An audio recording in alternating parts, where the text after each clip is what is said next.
Hi, Slamuel here. I want to make this quick video. Before I do, I want to say my buddy Shane is tinkering with his amp in the background there. So if his amp actually starts working and you hear some loud rock and roll, we're just gonna have to go with it. You know.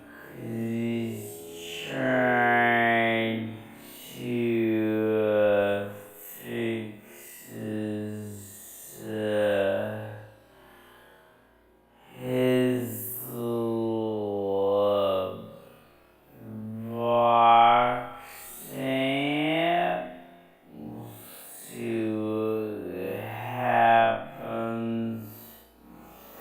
But man, I got a message from a good friend of mine, who's actually a friend of my son's.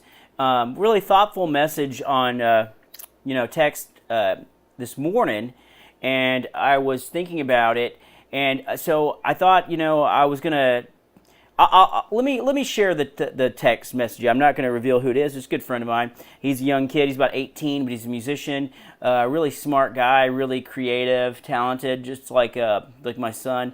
And he's not my son, but he is a friend of the family and stuff like that.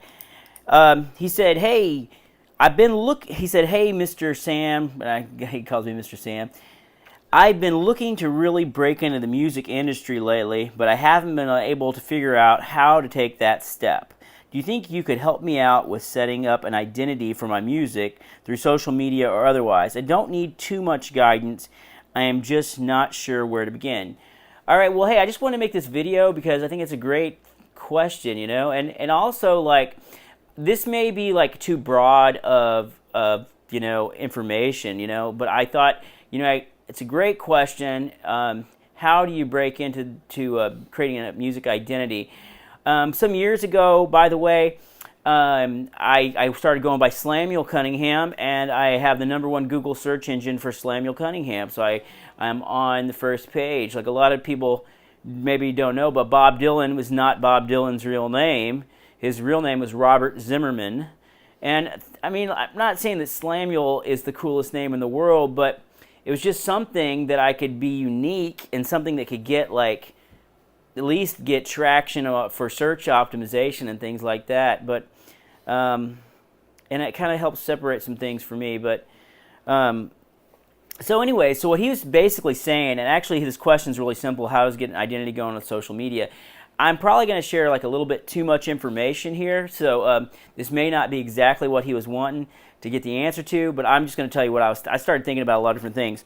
First of all, dude, the state of the music industry, and you know more than me. I mean, bro, because you're 18. I remember a time when people still bought CDs, where you'd actually go to a record store to find new music. I mean, that's how we grew up doing, And now everything's changed because of the internet and because of streaming services and things like that. And quite frankly, when I was younger, it was CDs, and before that, it was cassettes. And CDs are dead; they are beyond dead. But even that, people do not even buy music, even downloads very often. The highest downloaded album and everything is by big stars like Pink, and even the huger than that. I don't even know what the top guys are right now, but are already like big, and the Beatles and things like that. Those are the ones that people actually are downloading, which is ridiculous. So it's not likely that a new artist is going to make money selling their music nowadays, and that's just the tragedy of how things are. But there's things around that. I know that wasn't the question actually that he had, but he was wanting to set up his identity. So hey, I just wanted to share a few things that I think is helpful if you're starting out in the music business. Right now, everything is about getting attention. I mean, really, the thing is that you can make your music, you can put it on YouTube, you can put it on SoundCloud, you can put it anywhere, but people are not looking for it. They're not out there searching for your new music. So you have to find a way to promote. You have to find a way to get out there. Are you good? You have to find a way to promote and get out there, and get your music heard. And people, they don't know about you, and then they forgot about you. The first thing people do after they hear about your band is they forget about you. That's like the first thing that happens. People don't remember you. they don't know you and they don't remember you. And so you want people to follow you and to at least hear your music and get exposed to it. So how do you do that? There's a lot of different things. So personally, what I would do different if I was starting out now, and I basically am just in the same boat as a new person starting out, because I've made a lot of mistakes promoting my music in the past. Is number one, I have some just philosophical things I wrote down first, okay, and then I'll get more practical. But what I would do differently now, and these are things that came off the top of my head, is you can't build a reputation on what you say you're going to do. So what I mean by that is, like, you really have to get out there, play shows, record music. You have to do the stuff. You can't just, and for me, like, there's never a convenient time to kind of get started with it. And I know my buddy that I'm thinking about, he's 18. He's already produced some music on SoundCloud and stuff like that. So he's not completely new at creating stuff. He's got the ability to create music and stuff, and that's a way to build reputation, even if it's just on SoundCloud and getting people to listen to it. And dude, that guy's got a bigger reach in a lot of ways than I do, because he's 18. Young people tend to be people who are open to listening to new music. They're still in a brain discovery mode. Now I'm young at heart. I still love finding new music. I love finding cool bands on, there's a station on YouTube, KEXP, and they play like bands like, I like The War on Drugs, and there's Kurt Vile and the Violators, Mac DeMarco, and there's so many other new bands coming up, and there's Coachella was on the other day, and me and Shane were watching some crazy stuff on there. It wasn't all our cup of tea. I mean, a lot of it was hip-hop and stuff like that. It's not really my bag, but some of it was pretty entertaining, and it's cool to see new music. But a lot of times people, that are technically in my age bracket, a lot of times they're not looking for new music, but that's a shame. So, but you can't build a reputation on what you say you're going to do. So what that means is you've got to just get out there, and like, people piss on their hometown. I hear people say, oh, I live in Bay City. I'm sorry, excuse my French, but that's where I'm from, Bay City. And look, wherever you live, whether it's the furthest light in the galaxy, I think you got to just realize, hey, this is where I live. I'm going to make the best of it. If I'm not in a big music market, it may be a good idea to move to a bigger music market. Move to Austin if you have the capability. Move to anywhere that you think you might be able to get in with a better crowd of people who are more into your music style. Because the thing is that you want to find people who are going to listen to the style of music that you want to put out there, that already have an appetite for the type of music that you want to create. Growing up, I was during the grunge scene and everything, and I kind of rebelled against that and started listening to folk music like Bob Dylan. So I was like a kind of weirdo in a retro kind of way. And I think that's how me and Shane, we liked a lot of the old blues guys and stuff. And so we really enjoyed playing together with that. So, and here's the other thing too, is you probably won't see huge results right away, but you got to start building that exposure, getting out there, getting your name out there, letting people know that you're a player, play open mics, do what you got to do. And it's difficult. You're not going to see drastic results right away usually, but just keep getting out there, and you'll make connections. There's a quote from a movie that I like. It's in the movie Labyrinth. It's one of my favorite movies, and it says, "Sometimes it seems like you're not getting anywhere when in fact you are." And that's kind of how it feels like when you're getting out there playing music. And also too, like, some venues might be counterproductive for you. Like if you're in a place that they only like to listen to country and hip hop, and you're doing like indie rock or something like that, it may not give you the right feedback. But still, any exposure is good exposure. Getting out there and practicing. There's venues and places you can play in Houston or in Austin, in Dallas, bigger cities that have niche kind of music clubs and stuff.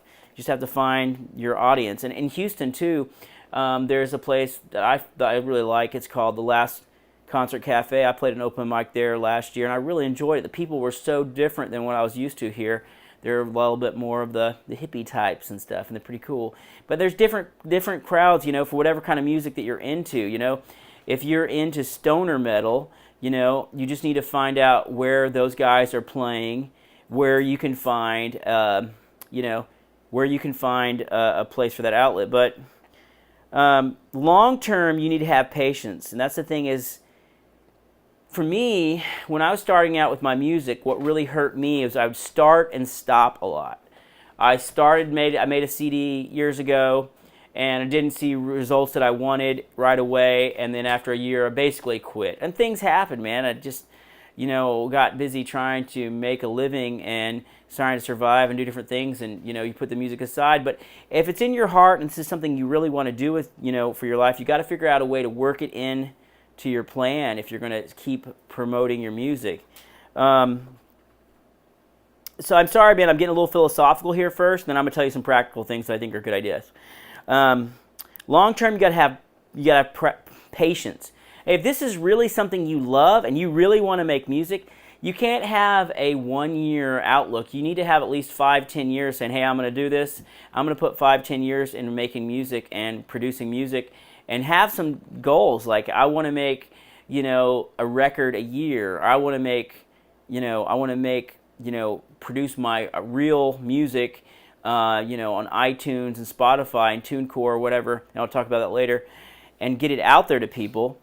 But you can't be thinking like, okay, I'm going to give it 6 months, and if people don't start following me, then I'm going to quit, because you'll give up too soon. You won't get any traction. What you're wanting to do is build momentum. So I say have patience long term, but you almost have to have really a work ethic and hustle short term. Like for instance, like we're not arrived at all, but with my band right now, we pushed us to play shows maybe too soon. We got too much material. We were trying to learn but it's made us better players. It's making us better players. It's getting us some exposure, playing some other places. And so long term, you need to have patience. You need to have patience that if you don't see the results that you really want within the first year, you're just going to have to expect that you're just in it. You're in it, and no matter what, you're going to make it happen. You're going to make things move eventually, but produce music.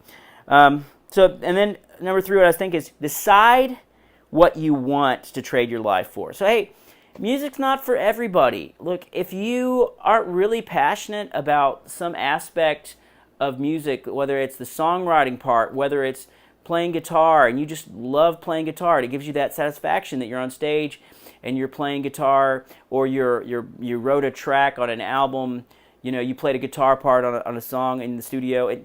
That's like gives you that zest for life, that something that you can do that you feel like is special, that's something unique, that gives your life meaning, and you're willing to say, hey, this is what I'm going to do. Now, you may have to work jobs in between there to make everything work, and I'm going to talk about that in a minute here, but if that's really what you want to do, great.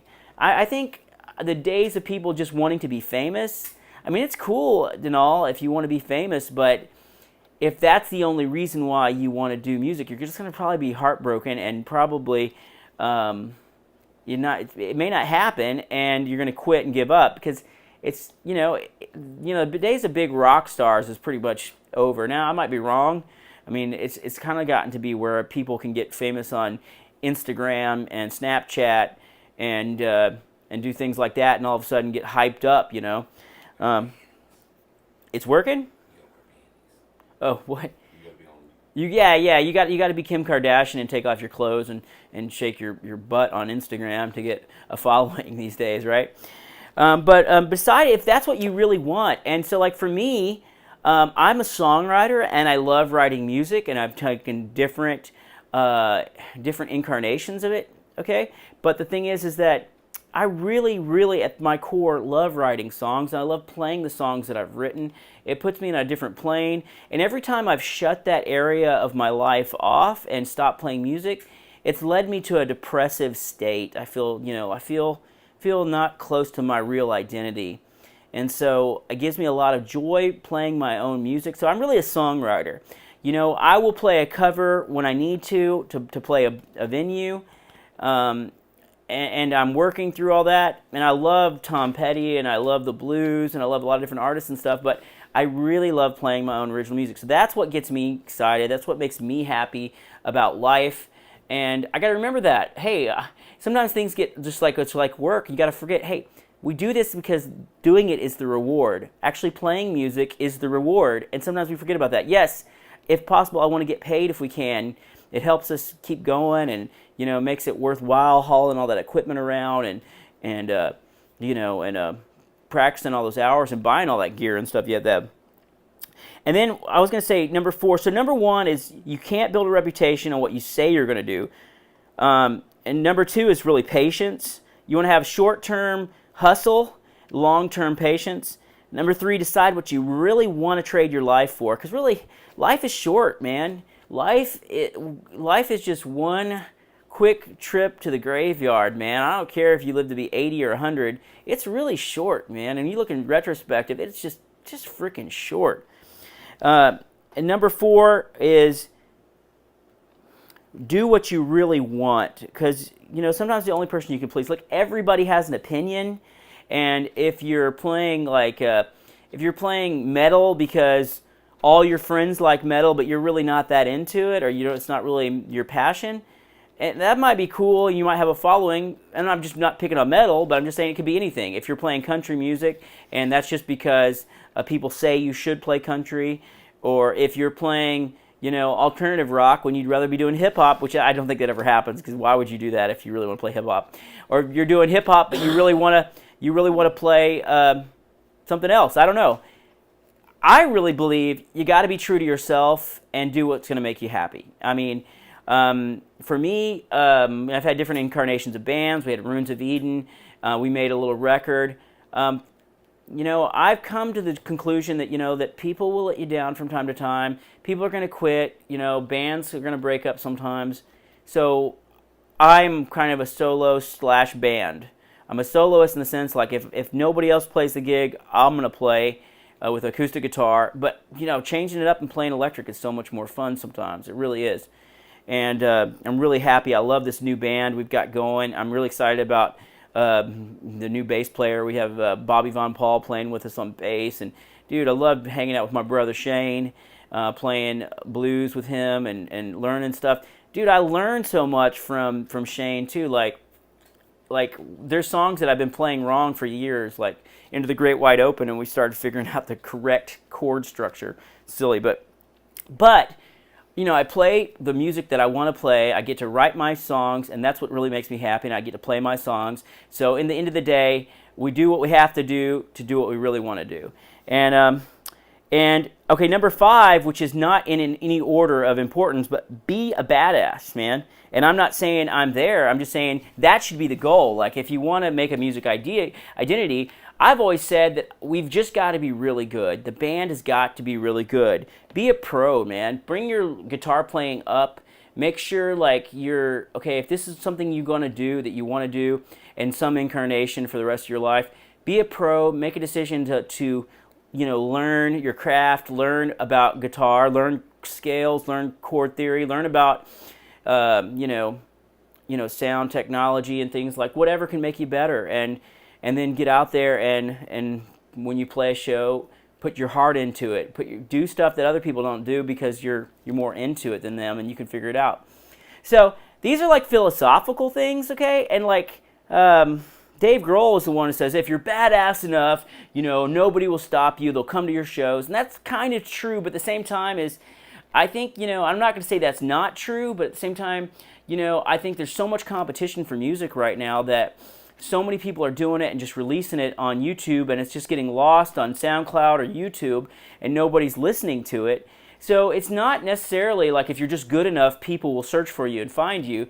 So you have to get out there. You have to find ways to promote it on social media and stuff, and different things. But the social media, the algorithm, they keep changing the algorithm with Facebook. There's not very much unless you buy Boost or paid promotion with ads and stuff. So that's a whole nother story altogether. So it's not necessarily like, you can just put a song out there. But then again, hey, you're young, you got talent, you've got a lot of young friends who listen to new music, and when you're in your teens to 20s and stuff like that, it seems like everybody is more open to experiences and new music, and that's part of an experience. They say that you're only paid for the value that you bring to the marketplace. And so really, as an artist, as a songwriter, as a musician, as an act, or whatever, what are you bringing to the marketplace? And I think the only thing that you can bring is a new experience. So you want to work on making your music fresh and new and somewhat unique in some way, and putting your own heart and soul into it. So, okay, those are the philosophical things, okay? But if you want to brand yourself as a band, and this is just from what I've been learning, I'm not the master of it, there's some practical things you need to do. I mean, you want to figure out like what are you promoting your band? Are you promoting a solo act? What are you promoting? How are you just trying to become a musician and you want to get your name out there as a solid musician that you can maybe get into different bands or be used for session playing or used for whatever? Or are you trying to build a persona as a songwriter or as some kind of soloist or something? So I guess you need to find out what kind of entity that's going to be, like if you're going to promote a band. I just have found that bands sometimes break up, and I guess if you own the band and you're like a member of the band who just going to keep that band going when everybody else leaves, like I guess I could have done that with Ruins of Eden, but I never thought that way because I always felt it was like a collaboration with me and Gary and Kevin. But what I was going to say is, okay, so you got an act, okay? And I know you, man. I don't want to say your name on YouTube or on Facebook because this is going to go on YouTube and Facebook. So, bro, I'm talking to you. Thank you for sending me the text and everything. What I want to say is that some simple things you definitely need to do. Number one, you need to register with ASCAP or BMI as a songwriter because if you're going to produce original music, that's like $50, I think. You can register with ASCAP for $50. I think BMI is the same. You can only be in either or. There's songwriters performance agencies. And I used to think if you got into ASCAP and your song got played on the radio, you would get paid. That was back in the day. Now we have YouTube and you have Facebook and all these other places that your music can get played and you should get paid. But the thing is, they don't collect for you. They are like the IRS. If they owe you money, they're not going to come tell you about it. What you have to do is you need to register right now in 2019.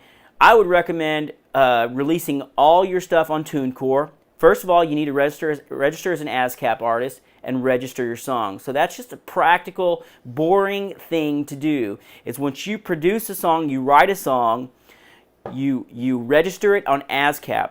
Just banging my foot on the thing. Nobody's knocking the door. No, you just you register with ASCAP or BMI. So that's one thing you definitely have to do as a songwriter. I'm a songwriter. If you're a songwriter, which I know you are, register with ASCAP or BMI because you want to have a chance at getting paid. Hey, if you put a song on YouTube and you get 100,000 plays and your friends like it and share it and everything, you want to get credit for that. So you should do every release. I would recommend you releasing it through TuneCore because they will enforce your publishing. You're going to have to sign up for the TuneCore publishing, but you still need to be a register with ASCAP or BMI. Okay, and then so as you do that, every release you're going to put on TuneCore, and then TuneCore is going to send it to iTunes. They're going to send it to Spotify. By the way, I'm releasing My Heart Bleeds Orange and Blue May 9th on Spotify, iTunes, TuneCore. It's going to be on iMusic, everywhere. It's going to be on Deezer. Anywhere they stream music, anywhere on those services, it's going to be there. It's going to be on Amazon. It's going to be everywhere. So do that. There's some things you can do to promote your songs once you get on there. And now if you are, on Facebook, of course, you want to make your band page, but separate from your personal page. You want to make your artist page. The Facebook algorithm right now, how it is just because you have people who like your page. It's crazy. They don't always see your content, but Facebook does like videos. So what you can do is next thing is you want to produce content, whether that's from YouTube or live shows. You want to talk about how you wrote a song and stuff, and you want to start putting content out there. Now on your Facebook, right now in 2019, something cool that they're doing, and this may change, this might become obsolete because they keep changing the rules, but you can release a video as a premiered video on your page on Facebook, your band page or your artist page, and set a time and place it'll premiere, and that gets more showcased, so you actually get sent to more people. And then the other thing you can do is once you have a video that you've shared on your band page, your artist page, you can do a, what do they call that? Not a viewing, but there's something, I forgot what they call that on Facebook. You can actually broadcast it onto your personal page and even get more views and things like that. Now, TuneCore, once you're registered properly with TuneCore, they are going to enforce your artist royalties. So, I mean, in most cases, it's like half a cent per play, sometimes way less than that. And they're going to enforce it on Facebook and on YouTube and wherever it gets played. I just think as a musician, people don't buy CDs anymore. Music sales are pretty much dead unless you're a big band. And I even think about, like, people even a couple years ago, like, the only CDs you buy, I remember back in the day, I'm dating myself, we'd go to the music store to find new music, and I'd find, you'd listen to, like, what was that band that I used to listen to that I thought was pretty cool? Sonic Youth. And I never heard of them before, but I heard the name. I never listened to the music because it wasn't on the radio, but I started getting some of their CDs just because they were weird and I wanted to try them out, and I started checking them out. And yeah, it was great. Great to find music that way. Nowadays, everybody can look in Spotify and find new artists. And if you're a new artist, what I recommend is listen to other people's playlists. Listen to the new playlist in the category of music that you want to break out in, and see what's being played, and see like what level of production it is, what you're going to need to produce. Because you can either record music yourself at home for cheaper and then learn how to do that good, or you can hire people in a studio to go record it and do some. But you want to have content. That could be your live shows. It could be releases that you're releasing. Also, you want to share it on different platforms and stuff, and that's how you promote your music and your brand. So, I always go through different content. I don't know that, I should probably have a stylist or something like that. But I'm just, this point right now, I'm just pretty raw. If you could see me right now, I'm basically, just very relaxed. It's late in the night, and I'm just chilling for the night. But if you're a band, you could hire a stylist to get your look more edgier and stuff. And dude, you're young, so you're already hip and cool. You don't have to worry about that. You're not like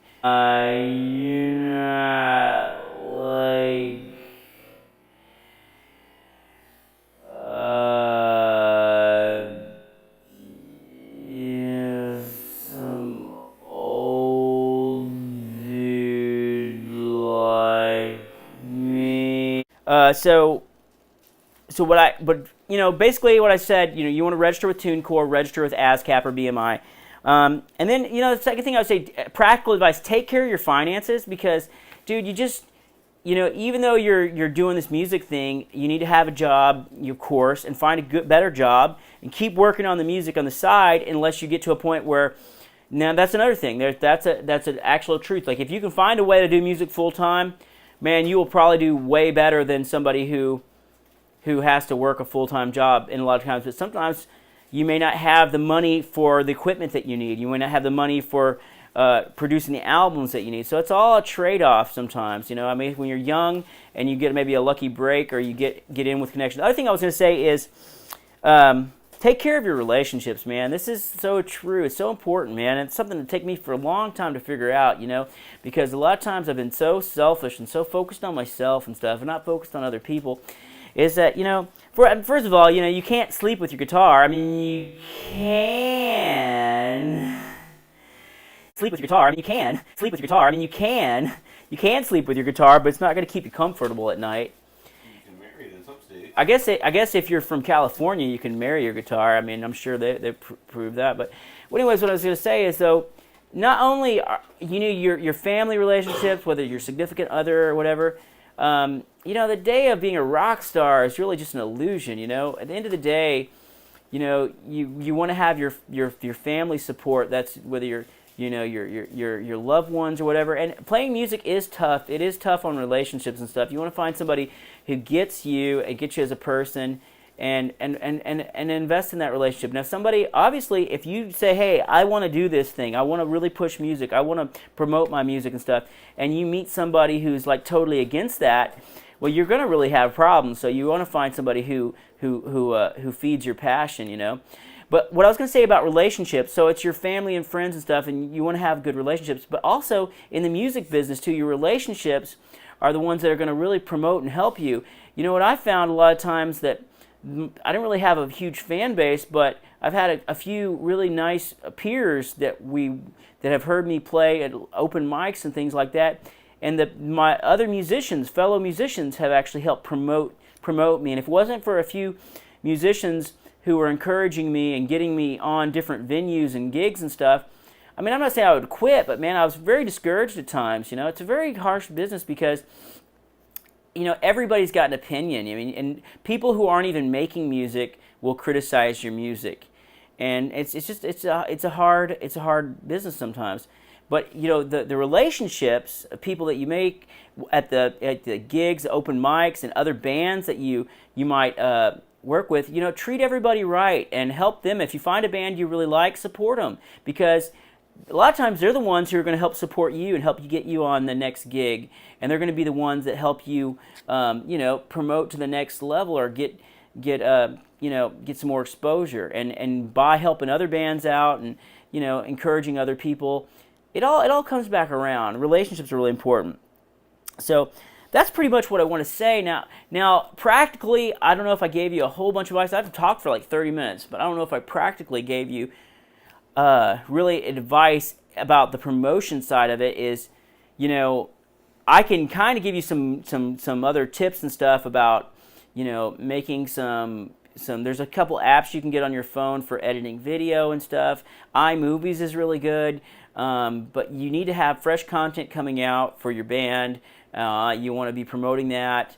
And look, I'm not perfect at it. I've just figured out that, hey, this is what I can do to try to move the needle a little bit, you know, and promote my music. And, you know, I'm a songwriter. That's what I love to do. I love writing songs. I don't know. That's really what I love to do. I love to write songs. I'm not saying I'm the greatest in the world. I just love to do that. So you want also with a name, if you're trying to find a music identity, you might check first and see if, you know, that name, if like, you know, if your band's, you know, if your band is, Mark of Disgrace, you might check and see if markofdisgrace.com is available. Because if it's not, and somebody else has markofdisgrace.com, you might want to change your band name, because people are going to Google you and then not be able to find you. And that was the whole thing that I had discouragement with my music before, is it was very hard to find me. And then if you have a website, and you need to have a domain name. So that's really important. So you want to find a name. For me, so right now I'm kind of a hybrid of a solo artist and a band, because we have a really cool band and I love playing with the band. But I put the name out there because if something happens and all the guys in the band decide to quit, I still have my name. I have SlamuelCunningham.com, and I can still keep, you know, producing music on my own if that's what it takes, because that's just where I'm at. You know, I'm going to keep writing music and keep recording music. So yeah, what else? I think right now content and exposure is everything, and consistency. You're going to have to do enough content. You're going to have to get enough music out there, because it's like usually one album is not going to be enough to get your music going. You're going to have to keep doing little things all the time. Another thing is like an album. What is an album? We used to buy CDs, and it was like 12 songs or 14 songs. Nowadays, that might not be relevant right now, because you can release a single or an EP or 2 or 3 songs, record it. You may not have enough time or money to go record a full album and take like 6 months to record an album, and then you're going to share it with your friends on social media and to everybody you know and everything, and it's going to get about a week or 2 of plays.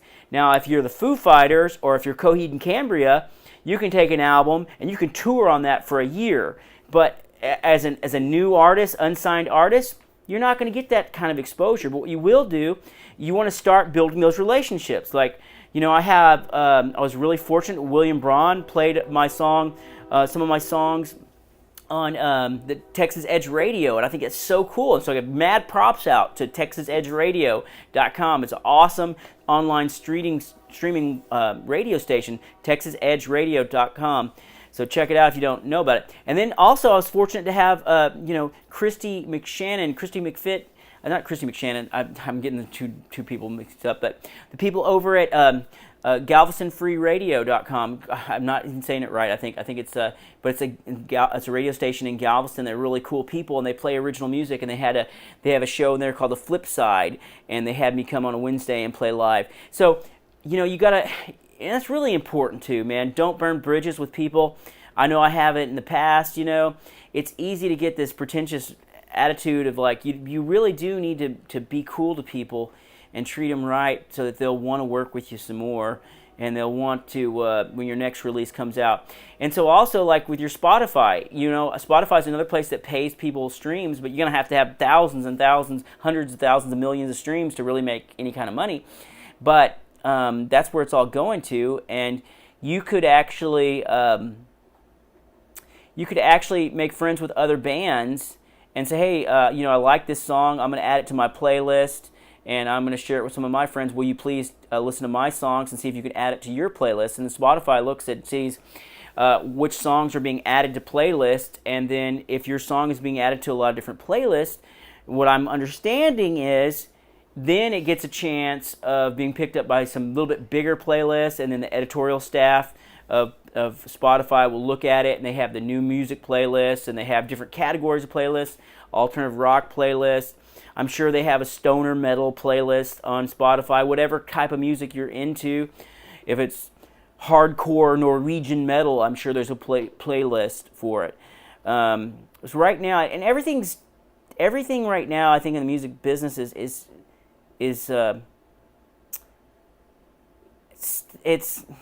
what's the word? It's probably going to change. It's going to keep changing, so you just kind of have to keep going with it. But things that used to work 20 years ago don't necessarily work the same way.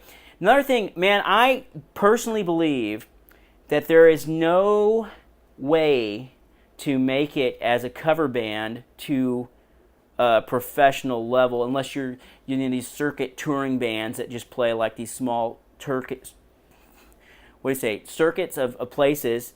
They play covers, and there's, still, a lot of these bands that are real popular are still just making $300 a night, $400 a night, because they're playing all the time, and these small bars can't afford to pay. Some play more, don't get me wrong, but it's just music's tough. And the other thing, though, I think is if you really, I'm a songwriter, so I just think you should be original, be good, and keep working on your craft. And it's not about being a rock star; it's just about being in craft and using all those skills that kind of make things look like an illusion. You want to market it, you want to push it, and you want to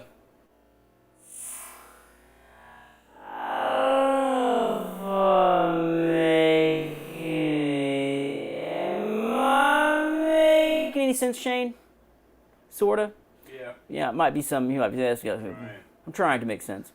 Seems like it. Yeah, another thing too, okay, like, Does it make sense? Does That's it the problem. does it make sense? Yeah. Yeah. The other So weird. the other thing too, look like honestly, like, people will tell you you've got to play covers to play shows, and you do sometimes. But I'm telling you, you're never going to build a name by, well, you maybe if you're the Grateful Dead and you can play all these different covers and you're a jam band, you do them all original ways. But I think people are going to get, you're not going to get played on Spotify a billion times if you're a cover band. You got to play some original music. Be yourself and be just so badass, but then figure out a way to promote it and keep promoting it. And promote it in a way, and this is the last thing here, man, what I've learned is, I was so stupid promoting my music for the last few years, because it was always, click this link, buy my CD, support my GoFundMe, support my Go Indie campaign. And the thing is that, yes, I had a few people support me and stuff, but it's just, this business is about giving and not asking very much. You just want to give content. And all my friends were telling me, and I was just trying to promote and sell. In the beginning, you just got to give. And then after a while, you say, oh, by the way, hey,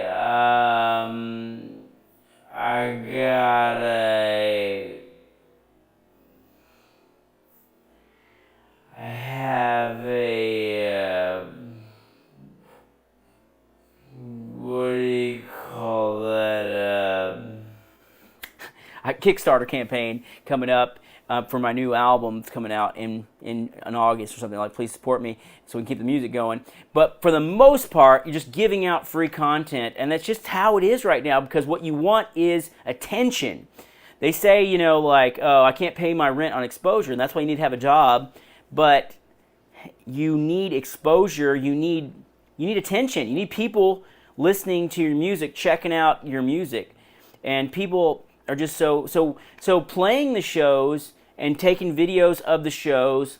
That's a good way to get exposure, because even if you play a shitty club in Austin that's not going to pay you any money, and there's only 20 people there, but you can meet people who are in other bands that are doing the same thing, and you can take a video, and now you can stream it on YouTube. You can make some good content. I mean, honestly, we played at the Vulcan Gas Company last year with my buddy Jesse Babiak. Was fantastic, and we might have had 20 people there for us, which I think was cool. But I mean, obviously we didn't make a whole lot of money there, but we got some cool content out of it, and that's the kind of thing.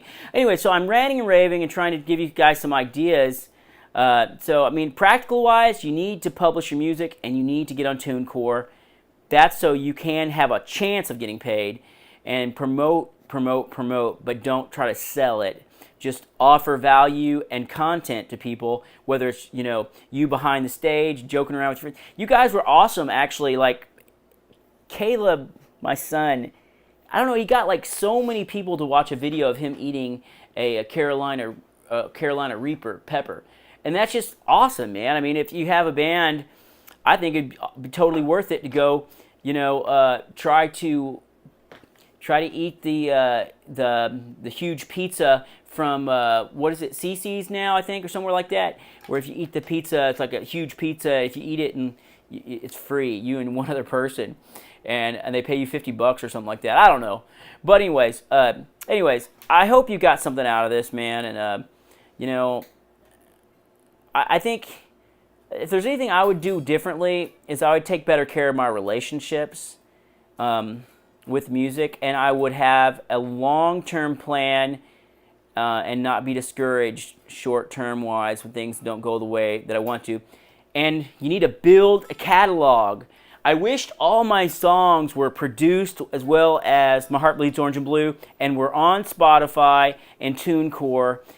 There's just so many things I didn't know. But look, if you are not published, if you're not a published artist and have somebody like TuneCore or CD Baby Pro collecting from you, no matter, even if you got like 1 million plays on Spotify, you're not going to get paid for it.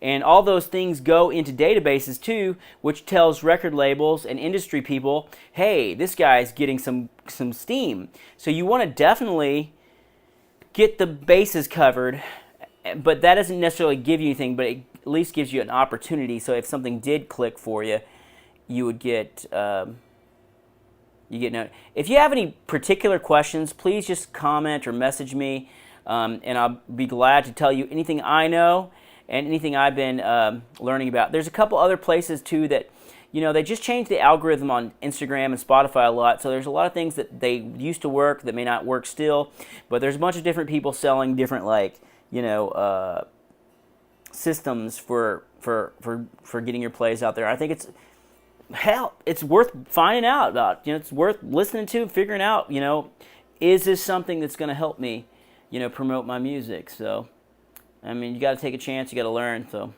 anyways, I hope this helped you at all. I tried to give you the best advice. If you need more practical information, call me. Maybe I didn't answer that questions as best as I could for you. If there's anything I didn't touch on, just message me, or if you're somebody else watching this video, please just comment. Let me know what you think. Anyways, you'll have a great night. Keep on rocking in the free world. God bless. Hey guys, thanks for watching this video. Hey, please, if you're just watching this, subscribe to my Spotify channel. Follow me on Spotify. Or if you're watching this on YouTube, please follow me on YouTube. But really, I'm promoting my track, My Heart Bleeds Orange and Blue, on Spotify. So add it to your playlists and follow me if you can. May 9th, it's being released. My Heart Bleeds Orange and Blue on Spotify. And all other channels too, like iMusic and YouTube and everywhere else. So thanks for listening. And if you like this song, you like this track, please give give a thumbs up, send a comment, whatever you can do, man. Have a great day. Y'all take care. Go Stros.